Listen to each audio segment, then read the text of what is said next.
네, 안녕하세요. 저는 초등교사 윤지선이라고 하고요. 저는 전국교사작가협회 책스샘의 대표를 하면서 우리 아이들과 교실에서 책도 읽고 글도 쓰는 활동을 하고 있습니다. 제가 먼저 말씀드릴 건 요즘에 왕이 사는 남자라는 영화가 굉장히 히트를 치고 있더라고요. 저도 봤는데요. 왕이 사는 남자 속 주인공, 단종, 가장 슬펐던 왕이라고 생각을 하는데요. 단종에 대한 이야기를 한번 해보려고 합니다. 저희 책에는 제가 단종을 죽음으로써 이렇게 지키려고 했던 6명의 신하 사육신 중에 성삼문과 박평면이 쓴 수양산 바라보며와 까마귀 눈비마자를 실었는데요. 이 내용의 의리가 무엇이냐고 물으신다면 이 두 사람을 저는 꼽고 싶었고요.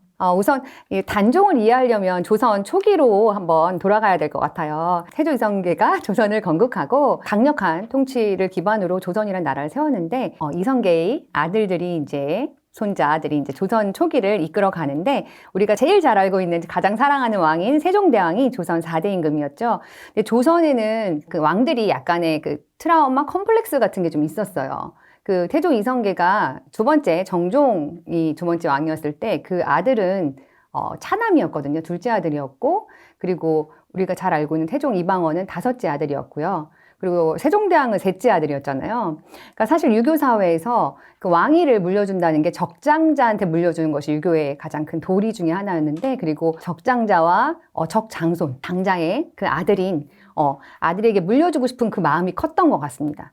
세종은 그 정실 부인이었던 그러니까 우리가 말하는 중전과의 사이, 소헌왕후와의 사이에서 팔남 2녀를 뒀어요. 사실 세종은 18남 4녀를 두고 있었는데 소헌왕후와의 사이에서 팔남 2녀를 뒀는데 그 팔남이 8명의 왕자가 다들 너무나 뛰어났던 거예요. 아버지를 닮아서.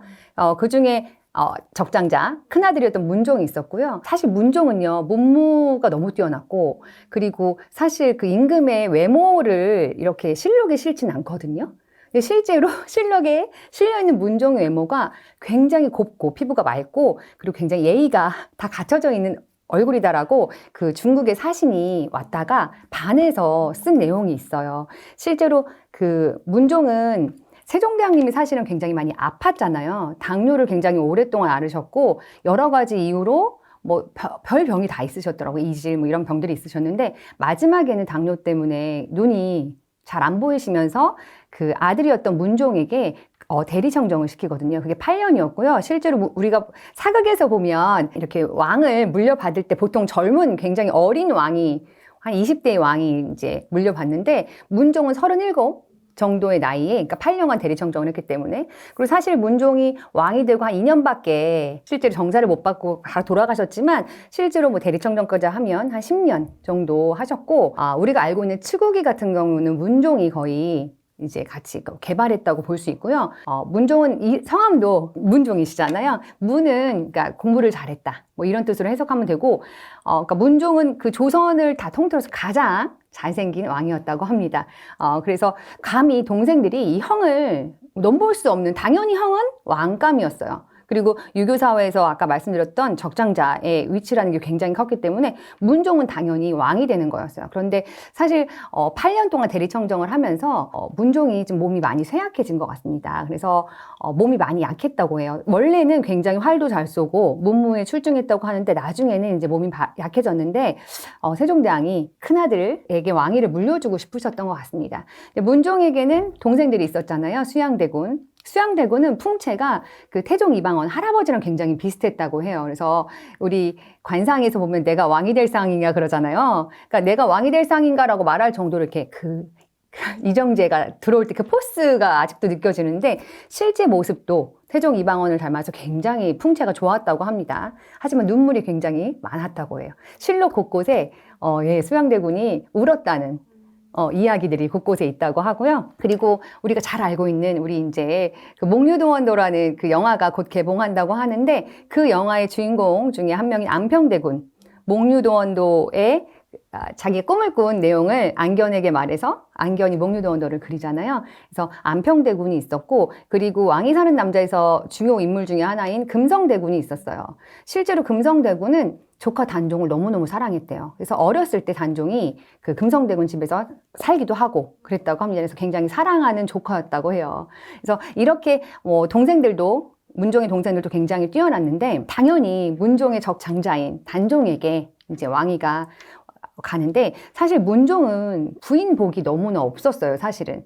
우리가 역사적으로 가끔 야사나 이런 데 나오는데 문종의 첫째 부인은 점술에 너무 빠져 있었던 거예요. 점술에 너무 빠져 있어서 폐위가 되었고, 둘째 부인이 이제 문종이 몸도 약하고 이제 정사를 돌보느라고 찾지 않아서 사실은 그 궁녀와 이렇게 간음을 해서 쫓겨나죠. 그리고 셋째 부인 사이 현덕왕후라는 분이 셋째 부인이었는데 셋째 부인 사이에서 이제 단종의 누나 경혜공주와 단종을 낳게 됩니다. 그렇지만 이 어머니가 산후풍으로, 그러니까 현덕왕후가 산후풍으로 단종을 낳자 3일 안에 돌아가셨습니다. 그러니까 단종은 태어나자마자 어머니가 안 계셨지만 할머니가 계셨어요. 할머니가 그렇게 단종을 예뻐하셨던 할머니가 단종이 한 6살 때 돌아가셨고 정말 세종대왕이 단종을 너무너무 좋아했대요. 정말 너무너무 사랑하는 손자여서 무릎에 앉혀놓고 막 그랬는데 이렇게 사랑하는 할아버지가 단종이 10살 때 돌아가셨고요. 그리고 2년 후에 아버지 문종마저도 돌아가십니다. 그래서 단종이 12살이 됐을 때 그 왕실의 어른들이라고는 삼촌들밖에 없는 거예요, 사실은. 나중에 나오겠지만 그 개유정난을 도왔던 반대쪽, 그러니까 세조 편에 섰던, 수양대군 편에 섰던 그 세종대왕의 형도 있었지만 그런 왕실의 무서운 어른들만 있었던 것 같습니다. 사실 단종은 남자 형제가 없었어요. 그러니까 당연히 단종이 왕이 될 수 있는 상황이었고 정말 금수저를 물고 태어났다고들 하잖아요.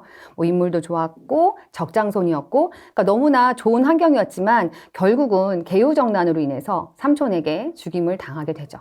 사실은 이 개유정난이 처음에는 단종을 따랐던 그 김종서하고 황보인이 원래는 그 세종대왕님이 굉장히 아끼던 신하들이었고 세종대왕님이 돌아가시기 전에 유언으로 문종을, 자기 아들 문종을 잘 부탁한다가 아니라 이미 문종은 다 37살이었으니까 손자 단종을 잘 부탁한다고 김종서와 황보인에게 부탁하고 갈 정도였다고 하거든요. 그래서 김종서랑 황보인이 어떻게 했냐면 단종이 너무 어리니까 12살밖에 안 된 왕이니까 이렇게 어떤 신하를 추천할 때 보통 왕이 이렇게 보고서 이렇게 해야 되는데 그 노란 색깔로 황표 정사라고 해서 노란 색깔 표를 딱 찍었대요. 이 사람을 뽑아달라고. 이 사람이 그 재산감이다, 뭐 이렇게 관리감이다라고 뽑아달라고 했대요.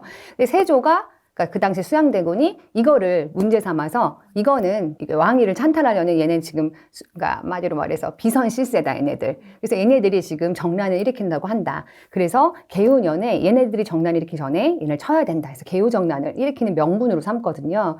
그러니까 황표정사를 했다는 것 자체를 명분으로 삼아서 삼촌이었던 수양대군이 일단 처음에 김종서를 치는데 김종서는 정말 호랑이라고 했어요. 그때 70세 정도 됐는데도 굉장히 이제 호랑이 같은 카리스마를 가지고 계셨던 분인데 김종선의 집에 수양대군이 가는 거예요. 가가지고 김종서가 들어오라고 할 거 아니에요? 그랬더니 수양이 아니라 잠깐 나와보셔라. 내가 편지를 가지고 왔다.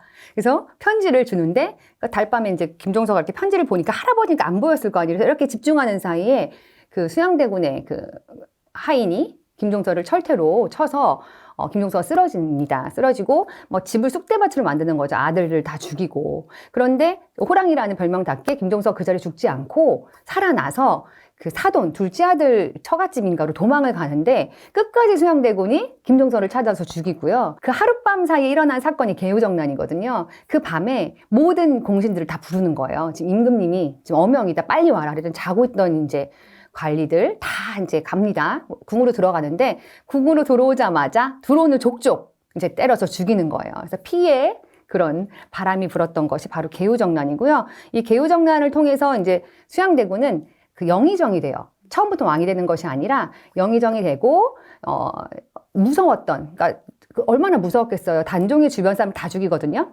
그러니까 너무나 무서웠던 단종이 어쩔 수 없이 그 양의를, 그러니까 영의정 수양대군에게 임금의 자리를 내가 주겠다라는 것을 이제 옥새를 가져오라고 해서 이제 주는데 그 옥새를 갖고 온 사람이 바로 성산문입니다. 성산문은 그 옥새를 가져오면서 굉장히 많이 울었다고 해요. 근데 사실 그 영의정이었으니까 거기 수양대군도 있었을 거 아니에요. 그러니까 수양대군이 거기서 내 편인지 남의 편인지를 알 수 있었겠죠. 울었던 사람은 저 사람 단종 같은 편이구나 했대요. 그래서 성산문을 보고서 이렇게 막 눈을 째려봤다는 그런 이야기도 있고요. 그래서 일단 뭐 수양대군이 그때 아니되옵니다 막 그랬겠죠, 당연히. 그런데 나중에는 막 너무 울면서 아니되옵니다 막 이러니까 이제 신하들이 이제 끌고 이렇게 부축해서 나갔다고는 하지만 실제로 뒤에서는 좀 웃고 너무 행복해야 하지 않았을까. 그래서 결국은 나중에 이제 단종이 스스로 왕위를 물려주고요. 단종이 그 장인 어른과 이제 여러 사람들이 단종 복위 운동을 하는 거죠. 그래서 그러다가 이제 단종도 거기에 연루되어서 이제 우리가 잘 아는 왕이 사는 남자의 배경이 되었던 강원도 영월로 유배를 가게 됩니다. 그런데 이때 당시에 이제 강원도 영월이라고 하는 곳은 지금도 사실 저희가 한번 놀러 갈 때도 힘들잖아요. 굉장히 척박했던 곳이었는데 유배를 가서 실제로 계룡포라는 그 U자로 돌아가는 거기 그런 물이 개울가 같은 강가죠, 강가. 거기 살으셨는데 비가 너무 많이 와서 물이 침범을 해서 한 2달 정도 그쪽에 사셨고 나중에 몇 달간은 이제 동네로 내려와서 사셨다고 하고요. 그 단종은 사실은 영화에서는 이렇게 그 어몽도란 사람이 그 단종을 이렇게 죽이는 걸로 나오는데 이게 너무나 그 사실은 이 단종에 대한 이야기가 삼촌이었던 세조 때 세조실록에 너무나 이렇게 담담하게 그려져 있는데 모든 역사는 승자의 기록이기 때문에 세조실록을 100% 신뢰할 수가 없습니다. 세조실록에 의하면 금성대군이 먼저 사약을 먹고 죽어요. 그 삼촌. 그러니까 세조 입장에서는 자기 동생이죠. 친동생을 죽이잖아요. 안평대군도 친동생이었고 그 금성대군도 친동생이었는데 친동생을 죽여요, 사약으로. 그래서 영화에도 한 장면 나오는데 놓치지 마셔야 되는 건 영화 부분 중에서 금성대군이 그 사약을 받을 때 임금님이 계신 곳에 절을 하고 사약을 받는데 그게 한양 쪽을 바라보면서 하는 것이 아니라 단종이 계시는 강원도 쪽을 바라보고 절을 하고 돌아가시거든요. 그 내용이 거기 서사에는 안 나오는데 그렇게 알고 보시면 재미있으실 것 같고요. 그래서 금성대군이 돌아가셨다는 소식을 듣고 단종이 목을 메어 자살했다는 식으로 세조실록엔 나오지만 나중에 단종이 이제 건되는 것이 숙종 때거든요. 그래서 숙종실록을 보면 뭐 여러 가지 이야기가 단종에 대한 이야기들이 있습니다. 거기서 보면은 뭐 사약을 먹고 돌아가셨다는 뭐 그런 내용도 있고 뭐 누군가 그 중에 뭐 신하 중에 한 명이 이렇게 목을 잡아 당겨서 죽음에 이르게 했다 뭐 이런 내용들이 있는데 사실은 이 역사적인 기록은 너무나 여러 가지이기 때문에 단종의 죽음에 대한 것은 어떤 것이 정확한지는 정확히 모르는 상황이고요. 다만 영화 속에 나왔던 이 여홍도라는 인물이 단종이 죽음 이후에 그 강원도 동강에다가 시체를 던져버리고 그 시체를 거두는 사람은 삼족을 멸하게 하겠다라고 했는데 어몽도가 이제 추운 겨울날이었어요. 얼음이 막 있는 거기에서 밤 늦게 몰래 시체를 거두어서 이제 끝까지 이제 산 속으로 막 올라간 거예요. 어딘가에 이제 시체를 묻어야 되기 때문에. 막 올라가는데 눈이 많이 와서 도대체 어느 땅을 파야 될지를 몰랐을 때 노루 한 마리가 앉아있던 곳에 이렇게 노루가 앉아있었다는 것은 약간 볕이 드는 곳이었으니까 노루가 일어나서 갔더니 거기 이렇게 볕이 있어서 고기 부분에다가 이제 파고 그 단종을 모셨다는 말이 있습니다. 그래서 영화 속에서도 노루가 주요 그 어떤 장면에 나오거든요. 그런 것도 좀 한번 참고해서 보시면 좋을 것 같습니다.